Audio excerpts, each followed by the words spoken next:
প্রিয় দর্শক, আসসালামু আলাইকুম। দর্শক, আপনাদের প্রীতি ও শুভেচ্ছা জানিয়ে শুরু করছি নতুন একটি ভিডিও। তো দর্শক, আজকে আমরা এক অসহায় মেয়ের গল্প তুলে ধরবো, যার নাম হচ্ছে ফারিয়া।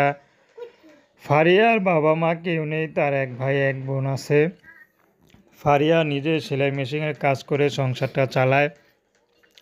তো ফারিয়ার বিয়ের বয়স হয়েছে, কিন্তু ফারিয়া যে বিয়ে করবে সেই সামর্থ্য তার নাই, কারণ যা ইনকাম করে তাই ভাই বোনকে নিয়েই খাওয়ায়।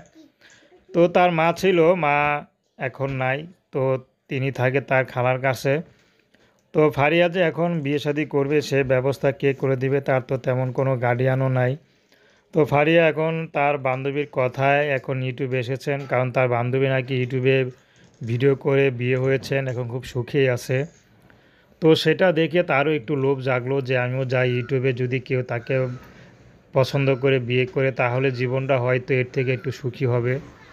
তো সেই ভেবে এখন ফারিয়া ইউটিউবে এসেছেন। ফারিয়া চিন্তা করছেন যে যেমনই হোক পুরুষ মানুষ যদি তার দায়িত্ব নিতে পারে, কারণ তার পরিবার তো তার দায়িত্ব নিতে পারেনি। তো স্বামী যদি তার দায়িত্ব নিতে পারে, সে গরিব হোক সমস্যা নেই, তাকেই সে বিয়ে শাদী করে ঘর সংসার করবে। তো ফারিয়া ব্যক্তিগত জীবনে কখনো কারোর সাথে প্রেম ভালোবাসা করেনি। তো দর্শক, প্রেম ভালোবাসা সাহায্য সহযোগিতা বিয়ে শাদী করা একান্ত আপনাদের ব্যক্তিগত ব্যাপার। আসুন আমরা ৫ ওয়াক্ত নামাজ পড়ি, সর্বদা দেশের সেবা করি।